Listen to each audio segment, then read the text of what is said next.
Bila kita cakap pasal phone yang harga RM500, korang mesti fikir macam skrin yang tak okey, tak berkualiti, bateri sikit ataupun phone light. Tapi itu masalah 2 ke 3 tahun yang lepas tau. So untuk 2025 ni, company-company besar macam Xiaomi, Realme ataupun Infinix, diorang dah letakkan pelbagai feature-feature yang ada dekat flagship punya phone, dekat phone entry level yang bawah RM500 ni. Macam contoh kita ada skrin yang ada high refresh rate 90, 120 ataupun bateri yang besar 5,000 ke 7,000 macam tu lah. So hari ni saya akan beritahu korang 5 phone yang bawah harga RM500 yang korang boleh beli untuk diri sendiri dan juga korang punya family. Nama saya Yul daripada Pocket Socket. So let's go. So untuk phone yang pertama kita ada wildcard. Yes, kita ada wildcard daripada Nubia iaitu Nubia V18 Max yang harganya sekarang RM499 dan juga apa yang best pasal feature dekat dalam Nubia V18 Max ni adalah dia mempunyai 8GB RAM yang fizikal. Kebanyakan phone bawah RM500 kebanyakannya ada 4GB dan juga 6GB saja, dan juga dia boleh tambah extension RAM yang di mana itu bukanlah RAM yang fizikal.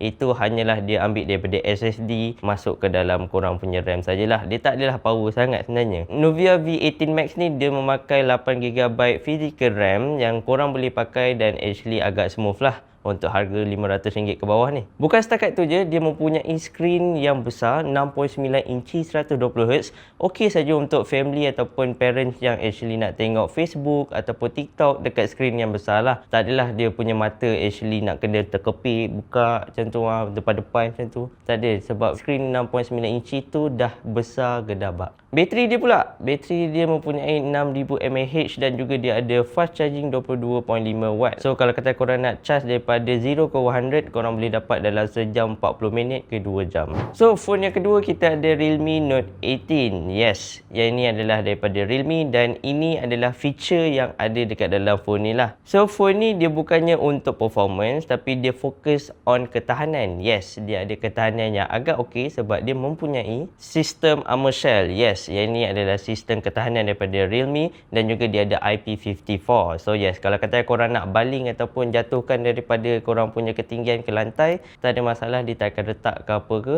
sebab body dia memang tahan lasak. Bateri dia pula, dia mempunyai bateri 6300 mAh dan juga dia mempunyai fast charging 15W. So kalau kata korang nak pakai ni untuk 2 ke sehari, 3 hari pun boleh juga, boleh saja. Jangan risau, tak ada masalah pun sebenarnya sebab 6300 tu besar sebenarnya. Untuk performance saya minta maaf lah sebab dia punya performance dia agak kurang sikit sebab dia pakai Unisoc T7250 dan juga 4GB dan 64GB of ROM saja. So korang tak boleh nak expect apa-apa sangat sebab yang ni dia memang fokus on ketahanan saja, bukan untuk performance lah. Kalau katakan korang nak tengok performance punya phone, korang kena tunggu sampai video ni habis. So saya akan recommendkan phone ni dekat siapa? Dekat abang-abang Grab ataupun orang-orang yang nak pakai phone ni 24 jam macam tu lah. Dia always on display macam tu. So kalau katakan korang adalah pemandu Grab ataupun pemandu Foodpanda, korang boleh beli phone ni sebab dia punya screen pun actually agak kuat dan juga dia punya bateri pun tahan. So kalau katakan untuk tahan lasak juga, contoh kalau kata korang jatuhkan phone ni dekat korangnya motor, insya-Allah dia takkan retak. So kalau kata korang nak dapatkan phone yang ada premium punya build dan juga body yang agak premium, kalau kata korang nak show off macam tu lah, korang boleh dapatkan Infinix Smart 20. Actually korang boleh beli Infinix Smart 20 ni sebab dia punya bentuk dan juga rekaan dia hampir sama dengan iPhone 17 Pro ataupun 17 Pro Max. So korang boleh lah flex sikit, korang katakan korang pergi lepak ke mana kat mamak ke, korang boleh letak phone dekat atas meja mamak tu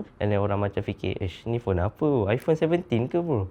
Macam tu lah. So untuk body dia nipis saja, 7.7mm saja. So ini adalah nombor satu lah sebenarnya. Nombor satu paling nipis antara top 5 ni lah. Dia punya screen dia mempunyai 6.78 inch 120Hz. So korang boleh dapatkan a very subtle ataupun very smooth punya display lah. Untuk harga dia, actually harga dia agak murah. Korang boleh dapatkan dengan harga RM400 saja ataupun kalau kata korang jackpot, actually korang boleh dapatkan dengan harga RM200.5 sajalah. And then dia mempunyai chipset MediaTek G81 Ultra. So yes, kalau kata korang nak main game ke apa, boleh saja, tak ada masalah, tapi korang tak boleh nak expect apa-apa lah. Yang ini actually dia neutral. Saya boleh cakap dia taklah overperform ataupun dia underperform. Dia just in the middle saja. And then nombor 4 kita ada Redmi 15C.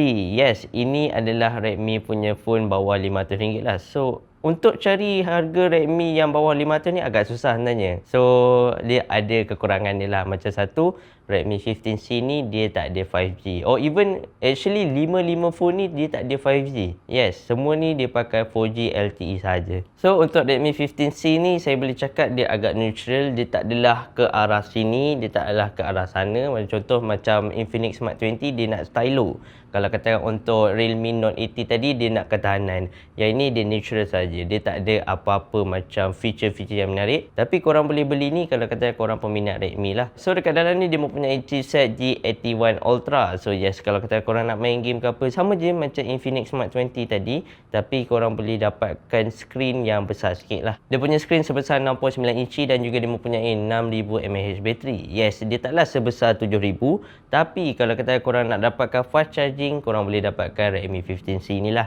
Dia dah mempunyai 33 watt fast charging daripada Xiaomi.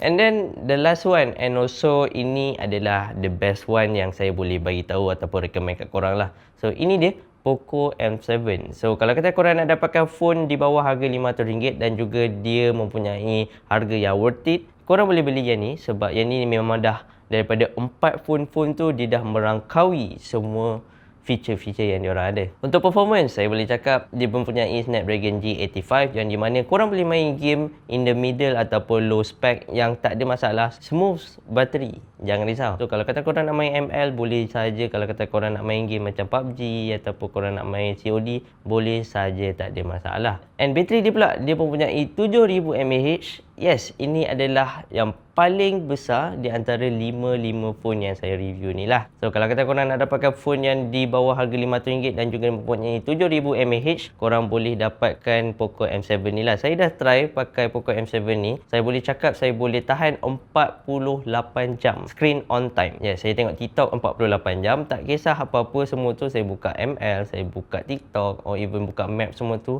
3 hari tak habis bateri. And apa yang menarik pasal ni, dia mempunyai fast charging 33 watt dan juga dia ada reverse charging. Yes, dia ada feature reverse charging yang di mana korang boleh dapatkan power bank sendiri. Tak payah bawa power bank, korang bawa je phone second and jadikan sebagai power bank. 18 watt fast charging. So kalau kata korang nak beli ni untuk second phone korang ataupun nak bagi korang punya parents, ini amat-amatlah recommend lah sebab dia punya screen pun laju 144Hz. Kalau kata korang nak pakai pun tak ada masalah. Screen besar 6.9 inci. So tak ada masalah sebenarnya kalau kata korang nak pakai. So kalau kata korang nak dapatkan 5 phone ni, korang boleh je pergi dekat description bawah ni, saya akan letak link. So kalau kata korang suka video ni, leave like, share dan komen. Jangan lupa untuk subscribe kalau kata korang yang baru dekat dalam channel ni. Yes, saya baru buat pocket socket ni. And kalau kata korang suka video ni, korang boleh je tengok balik ataupun korang boleh je komen nak lagi video. And insyaAllah saya akan bagi banyak-banyak video kalau katakan ada rezeki. So itu saja untuk hari ini. Nama saya Yul daripada Pocket Socket. Assalamualaikum dan bye-bye.